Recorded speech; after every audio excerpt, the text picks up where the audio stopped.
vínculos del presidente con el narcotráfico. Imagínense, hasta un crítico como Edgardo Buscaglia, catedrático, el doctor Edgardo Buscaglia, experto en seguridad, escribió en Twitter: no existen datos objetivos que muestren al gobierno de AMLO en manos del cártel de Sinaloa, como sí lo estaba el desgobierno de García Luna y Calderón.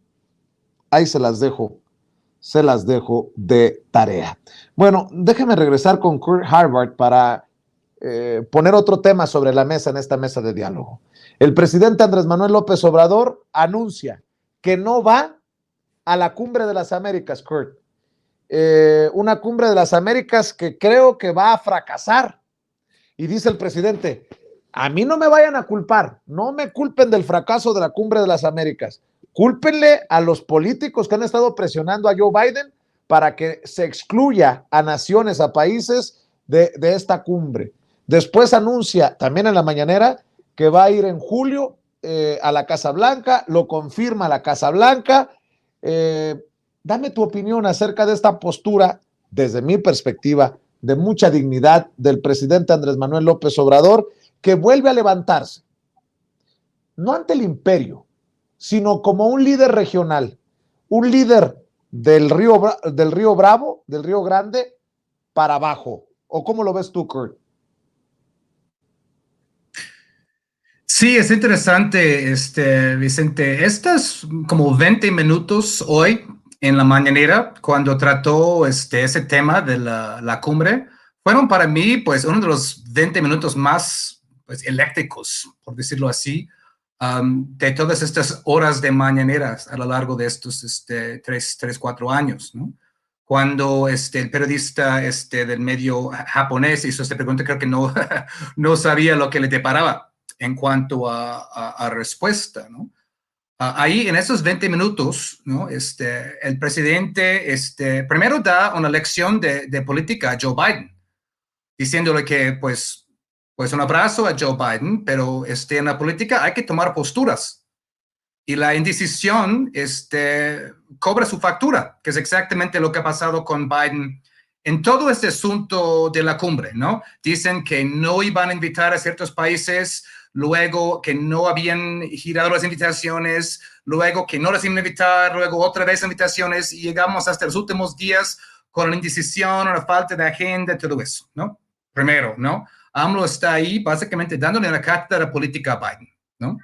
Luego, muestra un gran conocimiento de la política estadounidense, pues primero criticando a los republicanos, ¿no? Básicamente como inhumanos por sus posturas autoritarias y en contra de los migrantes, pero también señalando que hay demócratas involucrados en eso, específicamente el senador Bob Méndez, ¿no? Cubano-estadounidense, que es el jefe del Comité de Relaciones Exteriores en el Senado, y es él que ha estado atrás de toda esta postura obsoleta y ridícula, ¿no? En cuanto a la cumbre, ¿no? Diciendo las cosas por su nombre.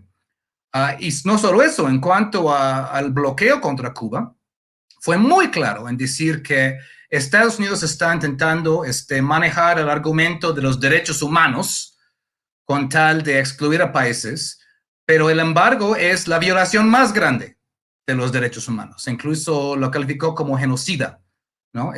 Bloquear a un país, una isla como Cuba, para que ni siquiera puedan importar alimentos y medicinas necesarias, ¿no? Ahí, ¿no? Para también luego decir que obviamente no acepta hegemonías de nadie, ¿no? Ni Estados Unidos, ni China, ni Rusia, ¿no? Todo esto en el transcurso de unos 20 minutos, cuando estaba bien golpeando el podio con mucha énfasis en estos puntos. Kurt, déjame decir que para mí es fascinante que tú nos estés ayudando a este análisis. Tú eres estadounidense, ¿no? Sí, de origen, sí. Déjame preguntarte, ¿qué te pasa por la mente cuando escuchas al presidente Andrés Manuel López Obrador señalar las contradicciones de tu país, que de alguna manera también es mi país, porque soy ciudadano de ambos países, de nacimiento en México, de adopción en Estados Unidos. Pero a mí me pareció muy interesante decir, ya basta de esta visión monroísta hacia abajo. No podemos permitir que esta visión imperialista de América para los americanos continúe. Y a mí es donde me emocionó, me erizó la piel. Yo te lo pregunto a ti, ¿cómo ves este discurso del presidente Andrés Manuel López Obrador ante la gran potencia, Kurt?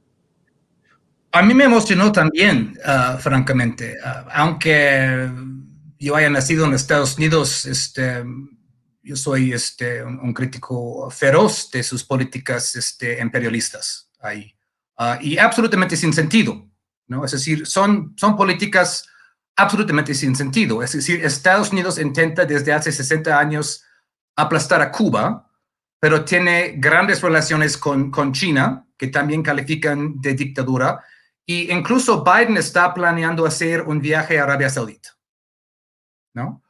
Es decir, es una política visceral basada en su incapacidad de derrocar al régimen castrista, ¿no? Es decir, no hay una lógica atrás, no hay un sentido atrás, ¿no?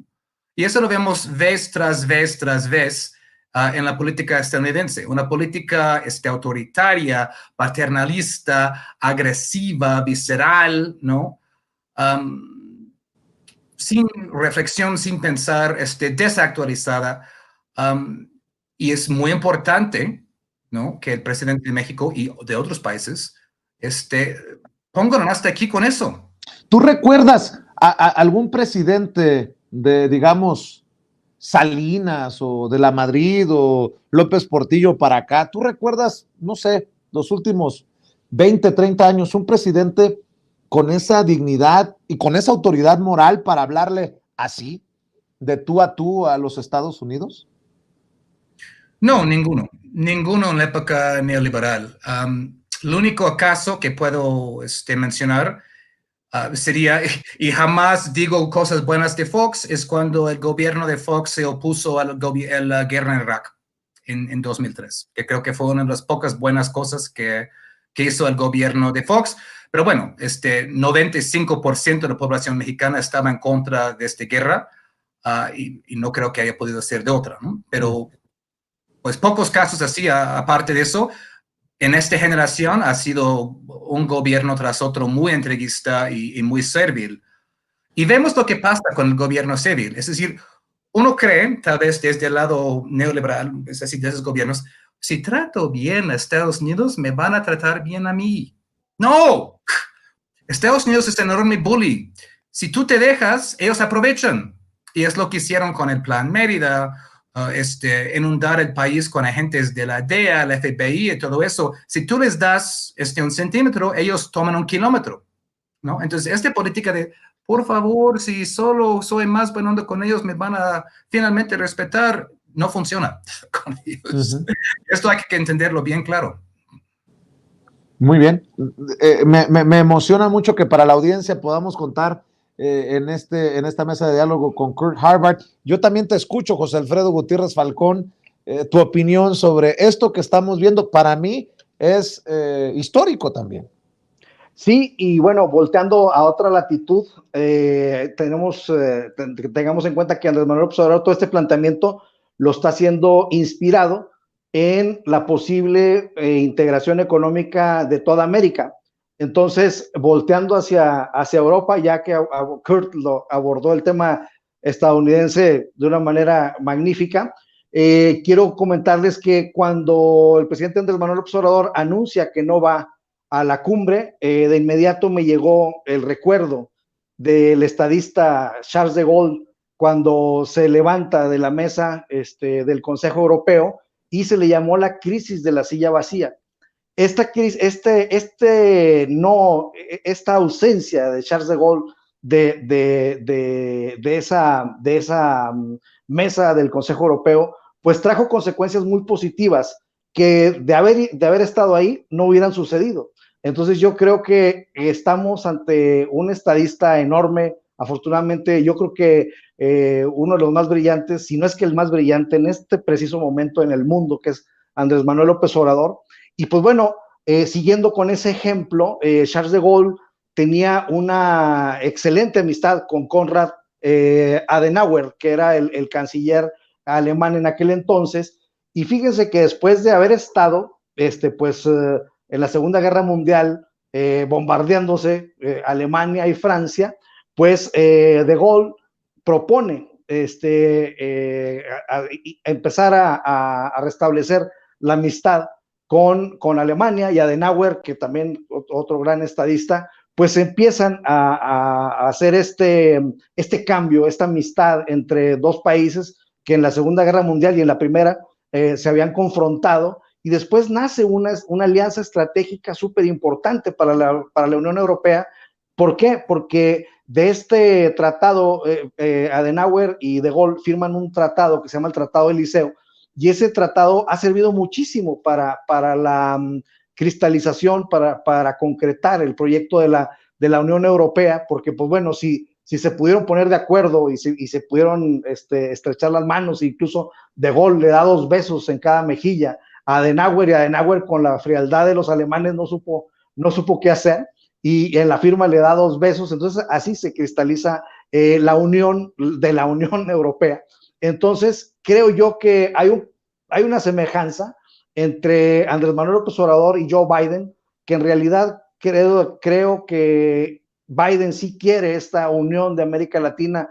Biden sí quiere tener esta transformación en toda América, pero pues como lo dijo Andrés Manuel López Obrador, él es una persona buena, está recibiendo muchas presiones, y por eso se extiende estos 20 minutos que nos decía Kurt, que a todos nos erizó los vellos, ¿no? Porque estábamos súper emocionados. Y hay una cosa interesante de Charles de Gaulle. Charles de Gaulle, cuando llega a ser presidente de Francia, instaura la Quinta República después de un referendo. Entonces, imagínate la similitud del superestadista Charles de Gaulle con nuestro presidente Andrés Manuel López Obrador, que Charles de Gaulle llega, instaura la Quinta República. Acá fue la Cuarta Transformación, allá es un número más, pero es exactamente lo mismo, porque como dijo el presidente Andrés Manuel López Obrador hoy, se necesitaba un cambio, se necesitaba una transformación, y así lo entendió Charles de Gaulle en Francia, y después hace un referéndum para preguntarle a la gente qué es lo que quiere. Entonces imagínate, hay una similitud padrísima con la silla vacía, que Andrés Manuel no va a la cumbre, pero sigue en una relación totalmente fusionada, por decirlo de una manera, totalmente armonizada, yo creo que es la palabra, con Joe Biden. Siguen insistiendo y luego se reúnen, se van a reunir ahora ya en junio, y pues se instaura esta república, y hay democracia participativa en Francia como la hay ahora en México. Entonces hay unos paralelismos muy interesantes, y creo que estamos en México con un gran estadista de talla mundial, de talla global, y tenemos que estar orgullosos de eso. Miguel Martín, ¿tu opinión? Antes, la forma en la que nos infundían el nacionalismo, fíjate con qué cosas era, ¿no? Con el Mundial de Fútbol, que ahora creo que mucha gente ni lo va a pelar. Me refiero a la participación de la selección mexicana, que pues ya más bien pues ya se sabe que es la selección de Televisa. Pero creo que estamos viviendo tiempos en los que ya el nacionalismo es algo más orgánico, ya no es algo impostado, no está fabricado desde una televisora, sino que, al menos para mí, a mí también me llega a erizar la piel, a mí también se me llega a ser bastante épico, ahora que en estos tiempos más bien épico le llaman a cualquier cosa de la cultura pop.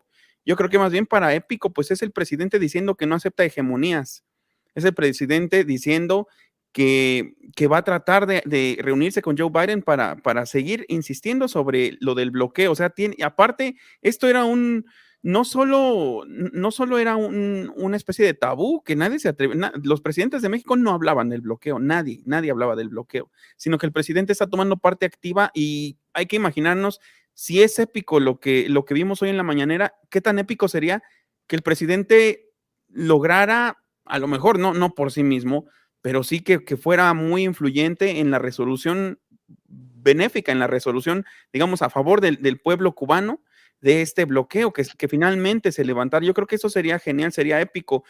Y cambian mucho las situaciones, ¿no? Por ejemplo, vámonos al 20 de septiembre de 2006, pues en ese tiempo precisamente quien hoy es el presidente, pues estaba en esa pugna, ¿no? Porque le habían robado la presidencia, porque como parte de esa ola democratizante o democratizadora de América Latina, pues lo lógico hubiera sido que aquí ganara Andrés Manuel López Obrador, que aquí ganara su movimiento, que en ese tiempo pues estaba dentro del PRD, y pues ya sabemos, ¿no? Le cortaron las alas o nos cortaron las alas como pueblo en ese camino por la democracia. Pero me refiero en concreto a esa fecha porque fue cuando Hugo Chávez en la tribuna de la ONU, el día anterior acababa de estar George W. Bush ahí precisamente en intervención.